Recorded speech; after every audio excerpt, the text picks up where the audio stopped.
देखो, संख्या पद्धति है इसमें। अब सबसे पहले संख्याओं की जानकारी होना चाहिए। इस चैप्टर का नाम ही है संख्या पद्धति। तो संख्या पद्धति में संख्याओं की जानकारी सबसे पहले होना जरूरी है। अब सबसे पहले संख्याओं के प्रकार, संख्याओं के प्रकार को समझना बहुत जरूरी है, क्योंकि संख्याएं भी कई प्रकार की होती हैं। जैसे प्राकृतिक संख्या, पूर्ण संख्या, फिर पूर्णांक संख्या, फिर भिन्न संख्या, फिर परिमेय संख्या। इसके बाद भी होता है अपरिमेय संख्या। मतलब बहुत सारे होते हैं। क्लास 11th में भी, ये तो 10th में इसके आगे का चैप्टर्स में मतलब दिया है, उसमें भी वास्तविक संख्या नाम से है। इसमें संख्या पद्धति दिया है। क्लास 10th में वास्तविक संख्या है, यानी कि कक्षा 6 से पूरा तुम्हारा पूरा जो दिया है उसमें सम्मिलित हो गया है। प्राकृतिक संख्या, पूर्ण संख्या, परिमेय संख्याएं, भिन्न, अपरिमेय संख्याएं, तमाम प्रकार की संख्या जो है उसको वास्तविक संख्या चैप्टर में इंक्लूड कर दिया गया है। ठीक है। देखो, संख्याएं कई प्रकार के होते हैं, हम बता दिए हैं ना। अरे जैसे आदमी कई प्रकार का होता है, वही प्रकार से इसका भी नटंकी कम नहीं है। ये भी संख्याएं भी कई प्रकार का होता है। जैसे आदमी लोग कई प्रकार का होता है। कैसे? कोनो शराबी हो गया, कोनो नालायक हो गया, कोनो मतलब निकम्मा, कोनो पढ़े में तेज होता है। वही प्रकार से संख्याओं का भी नटंकी कम नहीं है। अब यहाँ पे प्राकृतिक संख्या है, फिर तनकम कहेगा कि नहीं हमें में जीरो जोड़ देंगे तो पूर्ण संख्या हो जाएगा। तो ये ड्रामाबाज कम नहीं है, लेकिन बड़ी मज़ेदार चीज़ है। इसको समझोगे तो बढ़िया लगता है। फिर देखो, अब तनकम में यहाँ पूर्ण कहा है तो कंक का घुरेज दिया, इसमें पूर्णांक हो गया। इसका ड्रामा देखो। प्राकृतिक संख्या क्या होता है? गिनती वाली जो संख्या होती है उसको हम लोग प्राकृतिक संख्या कहते हैं। कैसे? प्राकृतिक संख्या को, रुको पहले हम बता दे रहे हैं, प्राकृतिक संख्या को इंग्लिश में नेचुरल नंबर कहते हैं। Natural number. देखो, जैसे देखो, अब प्राकृतिक संख्या को हम लोग कैसे पहचानते हैं? प्राकृतिक संख्या होता क्या है? अभी हम तुमको कह दे रहे हैं कि बताओ तुम्हारे गांव में कुल कितने स्कूल हैं, तो तू क्या करोगे बताओ? सबसे पहले मतलब जो गांव में रहता है वो क्या करेगा? गांव में तो अक्सर प्राइमरी स्कूल होता है। शहरों में मतलब CBSE, ICSE, UP board, English medium, Hindi medium दोनों होता है। लेकिन गांव वाला लड़का जो होते हैं ना, उनको तुरंत याद आ जाएगा कि अरे हमारे स्कूलिया में तो इमली है और एक स्कूलिया आम के पेड़ के नीचे है। तो मतलब ऐसे गिनने लगेगा कि एक इमली के यहाँ है, फिर एक हमारा जो है वो आम के नीचे पेड़ है, हमारे सर जी हमको बोतल में पानी मंगवाते हैं, वहाँ पीपल का पेड़ है। तो मतलब उसके दिमाग में जितना सब आएगा पेड़, वो गिन के बता देगा कि सर जी हमारे गांव में लगभग 5 स्कूल है। तो संभव तो नहीं है कि एक गांव में 5 स्कूल हो, लेकिन गिनने लगेगा कि 5 ठो है। मान लो सपोज कर लेते हैं कि 5 ठो है ना। तो जो गिनती वाली संख्या होती है उसको हम लोग प्राकृतिक संख्या कहते हैं। अब इसको नेचुरल नंबर इंग्लिश में बोलते हैं। अब देखो, इसको डिनोट करते हैं n से। जहाँ पे n लिखा रहेगा ऐसे डार्क में, ये ऐसे जो होता है ना, इसको नहीं बोलते हैं। ये डार्क जो होता है ऐसे डार्क होना चाहिए। डार्क से हम लोग डिनोट करते हैं इसको, मतलब डार्क रहेगा ये। अब देखो 1 2 3 4 5 6, अब ये ऐसे ऐसे ही बढ़ता चला जाएगा, इसका कहीं अंत नहीं है। ये जो साइन यहाँ पे है इसको हम लोग इन्फिनिटी बोलते हैं। इन्फिनिटी मीन्स होता है अनंत, यानी कि इस संख्या का कहीं अंत नहीं है, ये ऐसे ही बढ़ता जाएगा। तो प्राकृतिक संख्या क्या होता है? गिनती वाली संख्या को हम लोग प्राकृतिक संख्या कहते हैं। समझ में आ गया? प्राकृतिक संख्या के बाद आता है पूर्ण संख्या। पूर्ण संख्या क्या होता है? देखो, अब हम लोग मानते हैं कि 1 से इधर मतलब धनात्मक दिशा में, अभी हम कुछ देर पहले तुम लोग को बताए थे कि संख्या रेखा पर संख्या को कैसे प्रदर्शित करते हैं। ये मान लो, अभी फिर बता दे रहे हैं, ये हमारा हो गया एक संख्या रेखा, इसके मध्य में होता है शून्य, ठीक है। फिर ये हो गया 1 2 3 4। अब ये ऐसे ही बढ़ता चला जाएगा, ये बढ़ता चला जाएगा अनंत तक, इसको अनंत बोलते हैं, ठीक है। फिर इधर जो है ऋणात्मक होता है, ये ऐसे ही बढ़ता चलाएगा अनंत माइनस अनंत तक, ठीक। इसको बोलते हैं संख्या रेखा पर संख्याओं को निरूपित करना, ठीक है।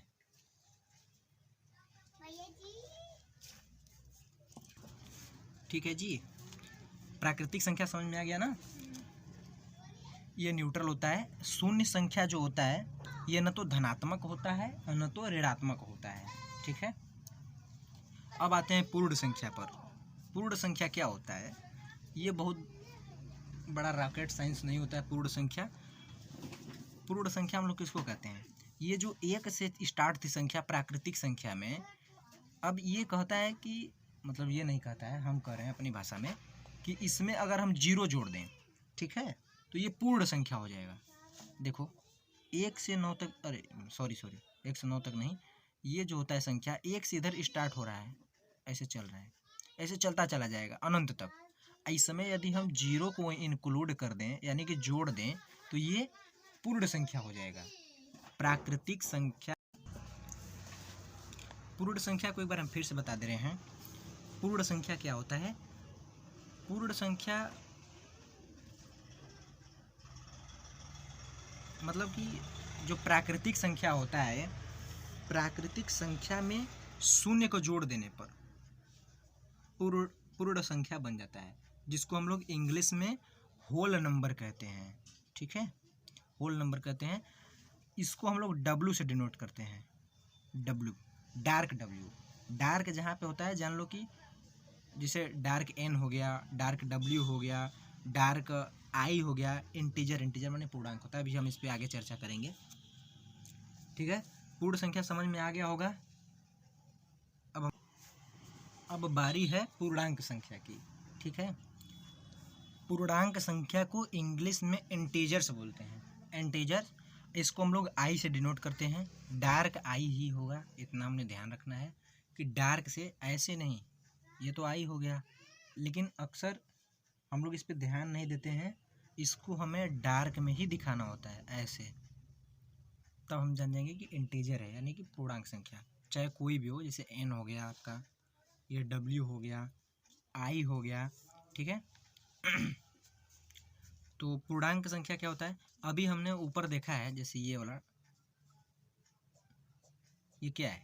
हम लोगों का पूर्ण संख्या है ना। अब हम पूर्ण संख्या क्या जान रहे हैं कि जीरो से पूरा इधर इन्फिनिटी तक, प्लस इन्फिनिटी तक की जो संख्या है उसको पूर्ण संख्या बोलते हैं, ठीक है। अब इसमें हम लोग प्राकृतिक संख्या का ऋणात्मक संख्या ले लेते हैं। जैसे प्राकृतिक संख्या का विपरीत संख्या, जैसे +1 है, +2 है, +3 है, तो ये धनात्मक संख्याएं होती हैं। जैसे यहाँ पे हम लोग दिखाए हैं, ये प्लस वाला चिन्ह है। किसी भी संख्या के आगे यदि कोई भी चिन्ह नहीं होता है तो हम लोग वहाँ पे प्लस मानते हैं, ठीक है। अब इसका विपरीत होता है -1, यानी कि प्राकृतिक संख्या का विपरीत वाला जो संख्या है उसको हम लोग पूर्ण संख्या में जोड़ दें। एक तरह से हम लोग ऐसे भी कह सकते हैं कि यदि हम लोग पूर्ण संख्या में प्राकृतिक संख्या का ऋणात्मक लगा के जोड़ देते हैं तो उसको हम लोग पूर्णांक बोलते हैं। नहीं समझ में आया? अरे समझ में आ जाएगा जी, अभी फिर से बता रहे हैं। जैसे देखो, कोनो एकदम सीधा साधा आदमी होता है ना, एकदम मतलब एकदम गोलू टाइप, मतलब एकदम सीधा साधा, तो उसका मतलब उसका विपरीत भी होता है, कितना खूंखार होएगा, एकदम नालायक टाइप। ठीक उसका विपरीत क्लास में एक सबसे सीधा बच्चा जो पढ़ने में होशियार होता है, लेकिन बैक बेंचर जो होते हैं पीछे, उनका ठीक विपरीत होता है, एकदम उत्पाती। ठीक अगर दोनों को मिला दिया जाए तो एक क्लास बन जाएगा। और नहीं तो ऐसे तो हम लोग सोचेंगे कि नाटक मंडली चल रहा है। ठीक है, पूर्णांक संख्या समझ में आया कि नहीं? देखो अच्छा, हम एक बार फिर से बता रहे हैं। पूर्णांक संख्या वह संख्या होता है जिसमें हम लोग धनात्मक संख्या को भी लेते हैं और ऋणात्मक संख्या को भी लेते हैं। दोनों को जब एक में हम लोग मिला देते हैं तो उसको हम पूर्णांक बोलते हैं, यानी कि पूर्ण अंक। पूर्णांक ये होता है, ऐसे हम लोग पूर्णांक लिखते हैं। पूर्णांक इसका मतलब होता है कि पूर्ण अंक। पूर्ण अंक, पूर्ण अंक का मतलब हो गया कि अब इसमें देखो माइनस भी हो गया, प्लस का भी संख्या हो गया, शून्य भी हो गया, यानी कि अब ये पूर्ण अंक माना जाता है। अब ऐसा नहीं कि अब इसके आगे संख्या ही नहीं होता है, ऐसा बात नहीं है। और भी संख्या होती हैं, जैसे भिन्न संख्याएं, परिमेय संख्याएं, अपरिमेय संख्याएं। ठीक है। तो पूर्णांक संख्या वह संख्या होता है जिसमें धनात्मक संख्या, ऋणात्मक संख्या, शून्य सभी सम्मिलित हों, यानी मिले हुए हों, उसको हम लोग पूर्णांक कहते हैं। ठीक है, समझ में आ गया? अब भिन्न देखो, भिन्न को हम लोग फ्रैक्शन बोलते हैं इंग्लिश में, फ्रैक्शन। ठीक है। अब भिन्न समझ के थोड़ा सा माथा ठनका होगा, ऐसा नहीं होना चाहिए, क्योंकि भिन्न कक्षा 5, 6 में, ये सब में, मतलब 4, 5 में ही सब लोग जान जाते हैं कि भिन्न क्या होता है। अब भिन्न संख्या क्यों? क्योंकि हमें भी ऊपर पढ़ रहे हैं कि पूर्णांक, तो पूर्णांक से हमें तो ऐसा लग रहा है कि अब संख्या पूर्ण हो गई, अब इसके बाहर कोनो ज़रूरत नहीं है। लेकिन भैया ऐसा नहीं है, आगे ज़रूरत पड़ेगा। जैसे मान लो तुमको खाना वाना तो सब खाता होगा ना, तो उसमें अब तुम खाना खा रहे हो, खाना खाते खाते अब तुम्हारा पेट भरने के कगार पे आ गया है कि अब नहीं, कोई कह दिया अरे बेटा ले लो, तुम क्या कहोगे? अच्छा आप कह रहे हैं तो आधी दे दीजिए, आधी रोटी दे दीजिए हमको। अब तुम आधी को कैसे लिखोगे? अगर तुमको हम लोग कह दें कि बेटा आधी रोटी जो मांग रहे हो तुम, करे आधा दो, अब आधा तुम हमको लिख के बताओ, तो जो नहीं जानता रहेगा तो कपार खजुआने लगेगा, अरे कैसे लिखाएगा। तो कितना चालाक होता है पीछवा जो लड़का बैठते हैं सब ना, वो तो करेगा रोटी। अच्छा सर जी, रोटियाँ तो ऐसे होता है गोल गोल, ये मान लीजिए जलेबी नहीं लग रहा है, लेकिन रोटी हम लोग मानते हैं कि लगभग गोल ही होता है। फिर से बना रहे हैं, ये भी कोई गोला नहीं बना है। अब कितना चालाक होगा तो कहेगा आधा रोटी कहे हैं, इस समय का है, लीजिए हम लिख दे रहे हैं, इसे काट देंगे, ये आधा रोटी हो गया, लीजिए हो गया आधा रोटी। हम लोग ऐसे लिख देंगे, चाहे हम लोग आधा रोटी को ऐसे दिखा देंगे कि आधा रोटी हो गया, तो ऐसा नहीं करते हम लोग, ये सब गलत है। ये खैर मजाक के तौर पे है। अब हम लोग मान लीजिए एक है, अब हम कहेंगे कि इसका आधा करो, तो आधा का मतलब क्या होता है? उसका 2 भाग। ये एक है, ये काम का आ गया, जैसे ये एक है, एक रोटी है ना ये वाला ना, ये एक है, हम कहेंगे कि इसको तुम टुकड़े में कर दो, इसका 1 भाग दे दो, 1/2। नहीं समझे, अभी बता रहे हैं, 1 का 2 भाग। जैसे एक है ना ये वाला, अब इसको हम लोग काट देते हैं चाकू से, तब इसका देखो 1 भाग इधर, 1 भाग इधर। ठीक है, तो ये यहाँ पे लिखा गया है 1/2, इसको भिन्न बोलते हैं। ठीक है, यानी कि 1 का 2 भाग। बात समझ में आया कि नहीं? समझ में आ गया होगा। जैसे हम यहाँ पे लिख दे रहे हैं 2/4। अब इसका क्या मतलब है कि 2 का 4 भाग, अभी समझा रहे हैं। जैसे ये एक रोटी हो गया यहाँ पे, एक रोटी हो गया यहाँ पे, अरे भैया ये कहीं नहीं चल रहा है,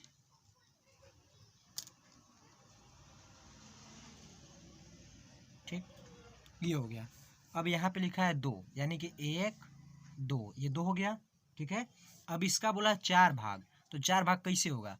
यहाँ से हम इसको ऐसे कर देंगे, फिर इसमें भी चाकू मार देंगे। तो देखो 1/ये 1/ये 2 1/ये 1/ये 4 भाग हो गया ना।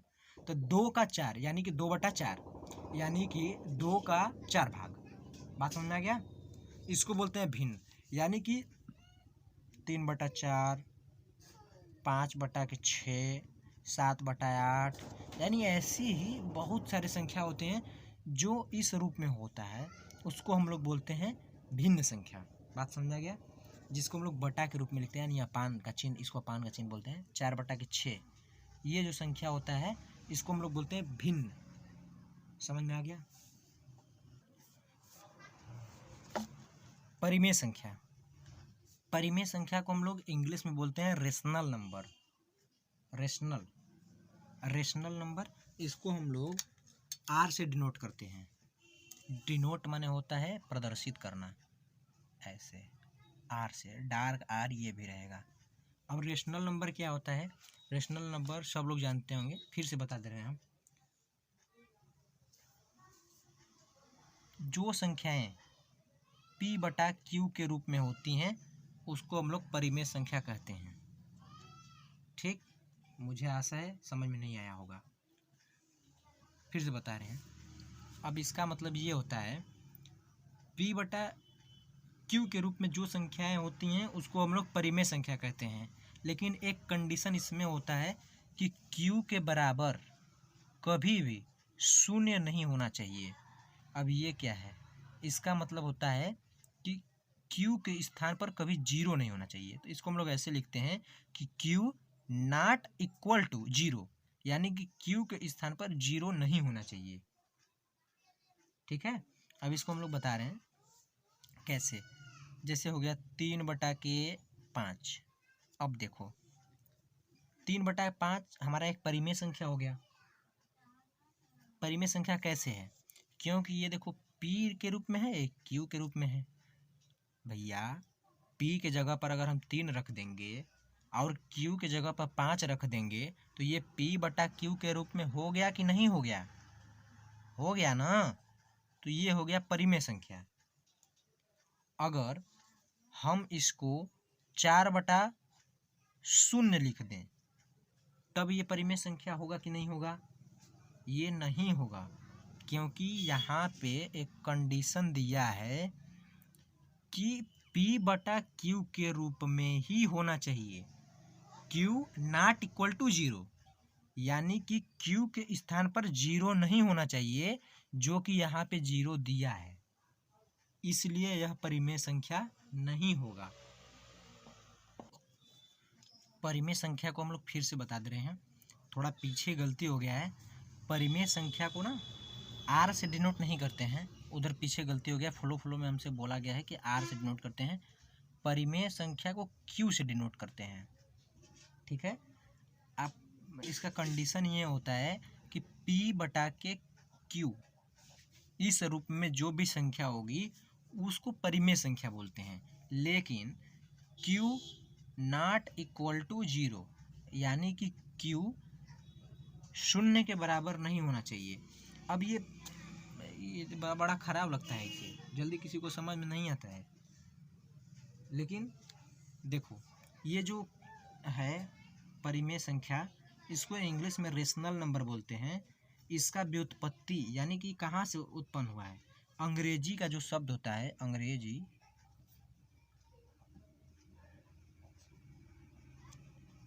अंग्रेजी का एक शब्द होता है रेशियो, रेशियो से इसका व्युत्पत्ति हुआ है, और Q से इसको डिनोट करते हैं। ठीक है, जैसे अब बताना -4/5 ये परिमेय संख्या है कि नहीं? कितने को तो समझा नहीं। और आप तो बताए थे कि ऐसा होता है 5/4 धनात्मक वाला, लेकिन नहीं, ऐसा नहीं है। ऋणात्मक हो या धनात्मक हो, इससे कोई मैटर नहीं होता है। बस वो संख्या P/Q के रूप में होना चाहिए, अपने कंडीशन को फॉलो करना चाहिए, जिसको हम लोग P/Q बोलते हैं। ऐसे, इसके स्थान पर जीरो नहीं होना चाहिए कभी भी, क्यू के स्थान पर जीरो नहीं होना चाहिए। अच्छा बताओ, ये परिमेय संख्या है कि नहीं? ये कौन सा संख्या है? परिमेय संख्या है कि नहीं? ये परिमेय संख्या है, क्योंकि हम लोग इसको ऐसे इस रूप में लिख सकते हैं 8/1। अब ये क्यों हम लोग ऐसे कहें लिख सकते हैं इसको? बहुत लोगों को नहीं पता होता है। अब ऐसे हम लोग इसको क्यों लिख सकते हैं, इसके पीछे का कारण ये है कि जैसे ये 8 हो गया है आपका, अब इसको हम ऐसे क्यों लिख रहे हैं? इसको हम लोग ऐसे ही इसलिए लिख रहे हैं क्योंकि यदि 1 से हम 8 में भाग करें तो ये क्या होगा? वही संख्या आएगा ना, आ गया ना 8। बस इसीलिए, और कोई इसमें दिक्कत नहीं है। अब बताओ, शून्य कौन सा संख्या है? परिमेय संख्या है कि नहीं? अब कितना तो सोचने लगेंगे कि बताओ ये कहाँ गया। ये भी परिमेय संख्या है, क्योंकि इसको भी हम लोग इस रूप में लिख सकते हैं। अब देखो, अच्छा, जीरो में यदि हम लोग 1 से भाग करेंगे तो 1 0 या 0, फिर ज्यों का त्यों आएगा। देखो आ गया कि नहीं आ गया? इसलिए हम लोग इसको भी परिमेय संख्या, शून्य भी एक परिमेय संख्या है। ठीक है।